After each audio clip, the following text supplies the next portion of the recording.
Baik saudara yang dikasih dalam Tuhan, berjumpa dengan saya Domiwel. Kali ini kita akan membahas tentang metode pembelajaran. Dan di dalam metode pembelajaran ada yang namanya strategi pembelajaran. Dan kali ini kita akan membahas tentang strategi pembelajaran. Ada 3 strategi pembelajaran yang ingin kita bahas dalam video kali ini, yaitu yang pertama strategi pembelajaran ekspositori, yang kedua strategi pembelajaran inquiry, yang ketiga strategi pembelajaran kooperatif. Kita langsung saja pada poin yang pertama, yaitu strategi pembelajaran ekspositori. Dalam strategi pembelajaran ekspositori yang pertama, seorang pengajar bercerita, berceramah atau bertutur guna menyampaikan konsep, ide, gagasan, dan keyakinannya kepada peserta didik. Yang kedua, pengajar dapat menggunakan teks bahan baca untuk menguraikan pandangannya, sama seperti ketika orang berkhotbah.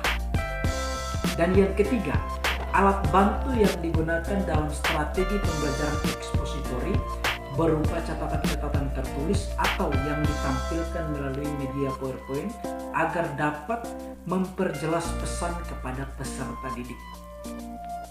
Yang keempat, dalam strategi pembelajaran ekspositori pada dasarnya berfokus pada pengajar yang harus bijak dalam mengendalikan proses agar tujuan belajar tercapai.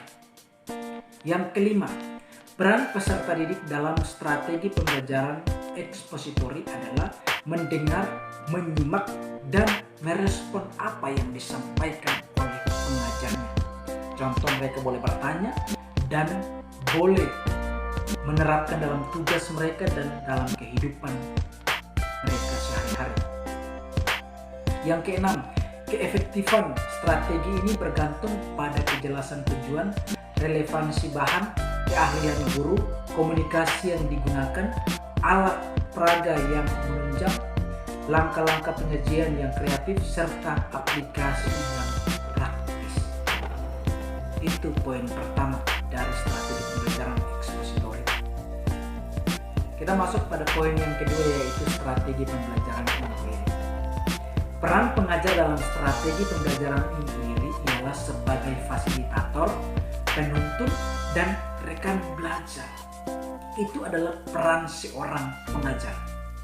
Yang kedua, dengan demikian pengajar yang memotivasi peserta didik untuk aktif di dalam proses belajar agar mereka mencari dan menemukan gagasan-gagasan baru.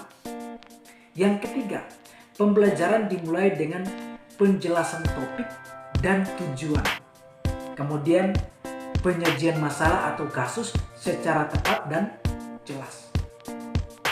Dan yang keempat, pengajar menuntun murid di dalam proses belajar melalui berbagai pertanyaan, menggunakan hipotesa atau jawaban sementara, lalu melakukan pengujian untuk menarik kesimpulan yang benar. Itu yang ada di dalam strategi pembelajaran inquiry. Dan yang ketiga adalah strategi pembelajaran kooperatif. Strategi ini memiliki asumsi bahwa pengetahuan dibentuk dan dibangun melalui kerjasama dan aktivitas belajar, termasuk menyelidiki, berdiskusi, memahami, dan memecahkan masalah. Itu yang pertama. Yang kedua, komunikasi, relasi, dan kesatuan tim menjadi fokus dari strategi ini. Dalam hal itu, kegiatan belajar menjadi efektif kalau setiap anggota merasa diakui serta dihargai. Dan yang ketiga, aktivitas belajar dengan strategi ini efektif dalam kelompok kecil, misalnya terdiri atas 5-10 orang, sehingga mudah menyesuaikan diri. Dan keempat, saya mengambil kesimpulan dari strategi pembelajaran kooperatif adalah membangun kerja sama. Terima kasih, kiranya Tuhan Yesus memberkati kita semua.